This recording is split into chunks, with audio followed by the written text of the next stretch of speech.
हमारे बेशुमार भाइयों को शहीद कर दिया है, जख्मी कर दिया है। ये यहूदियों से भी पहली नस्ल है।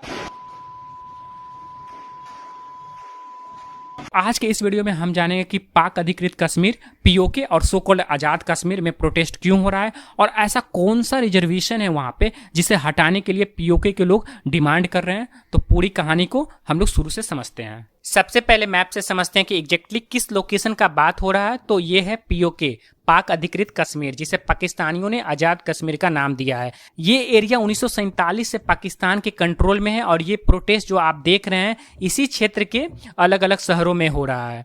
2023 में पीओके के लोकल दुकानदार, वकील, वर्कर, सिविल सोसाइटी एक्सेट्रा ने मिलकर एक कमेटी बनाई जिसका नाम रखा जम्मू कश्मीर ज्वाइंट अवामी एक्शन कमेटी। और इस कमेटी ने पीओके के इम्प्रूवमेंट के लिए सरकार से डिमांड रखा, जिसमें सब्सिडी था आटे में, जो बिजली का जो रेट है उसको कम करना था और जो 12 रिजर्व सीट है रिफ्यूजी के लिए उसको हटाने का इस सरकार से इन्होंने डिमांड रखा था।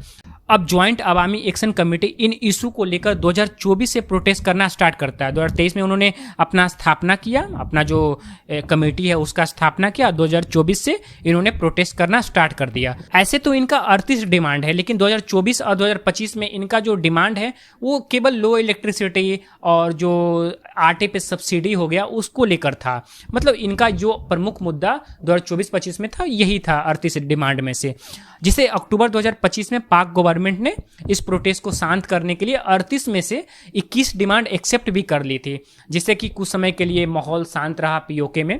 लेकिन टर्निंग पॉइंट इस मूवमेंट का 2026 में आया, क्योंकि 2026 में जो पीओके में इलेक्शन है उसको अनाउंस कर दिया गया और 10 अगस्त 2026 को जो लास्ट फेज है, तीसरा जो फेज है उसका इलेक्शन 10 अगस्त 2026 को होगा। अब जो है ज्वाइंट अवामी एक्शन कमेटी इस इलेक्शन का बॉयकॉट करने का निर्णय लिया इन द होप कि उनकी जो डिमांड है इलेक्शन में रिफॉर्म को लेकर वो हो जाए, जिसमें प्रमुख था कि 12 जो रिजर्व सीट है रिफ्यूजी के लिए जो कश्मीर से आए हैं उनके लिए वो एंड हो जाए, उसको खत्म कर दे सरकार, जिसे हम आगे देखेंगे। तो हम बात कर रहे थे इलेक्शन बॉयकॉट किया और फिर से प्रोटेस्ट करना स्टार्ट कर दिया, यानी कि 2026 में फिर से प्रोटेस्ट करना स्टार्ट कर दिया। इसी प्रोटेस्ट में पाकिस्तानी पुलिस के साथ क्लैश में 30 से ज्यादा लोग मार दिए गए।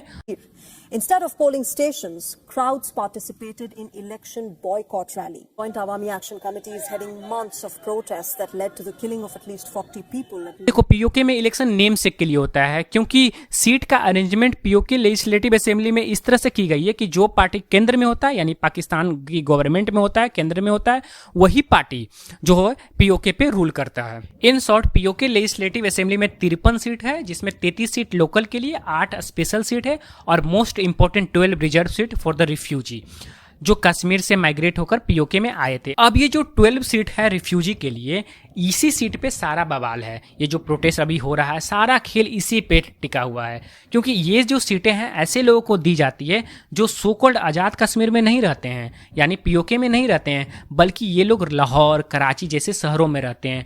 तो जो पार्टी सेंट्रल में होता है यानी केंद्र में होता है वही ये सीटें जीत जाता है। तो सोचो 53 में से 12 सीटें इलेक्शन होने के पहले ही जो मूल निवासी हैं पीओके के उनके हाथ में नहीं होते हैं या उनके कंट्रोल में नहीं होते हैं, और यही जो सीट है डिसाइडिंग फैक्टर होता है पूरे इलेक्शन में। अब देखो, 12 reserve seat for the refugee को खत्म करने का डिमांड तो ज्वाइंट अवामी एक्शन कमेटी पहले से उठा रहा है। इवन ये उनके 38 जो डिमांड थी, 38 डिमांड्स थी, उसमें भी मेंशन था।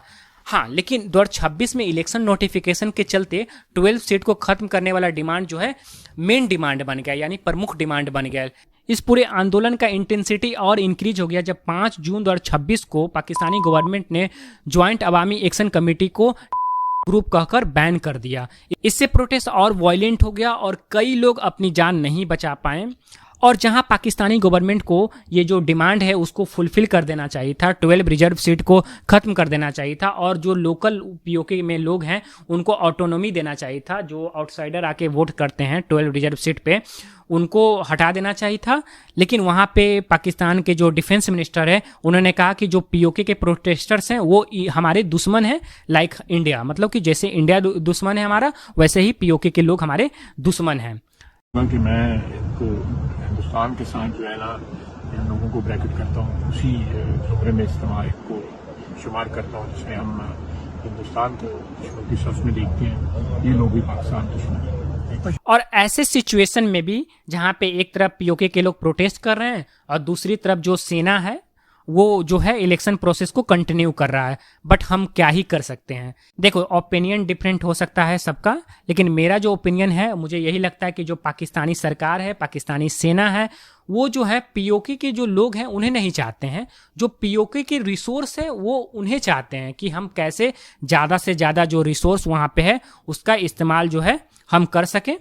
आप क्या सोचते हैं इस पूरे प्रोटेस्ट के बारे में कमेंट में जरूर लिखें, और अगर आपको ये वीडियो अच्छा लगा तो आप इस चैनल को सब्सक्राइब कर दीजिए। मैं आपसे मिलता हूँ अगले वीडियो में।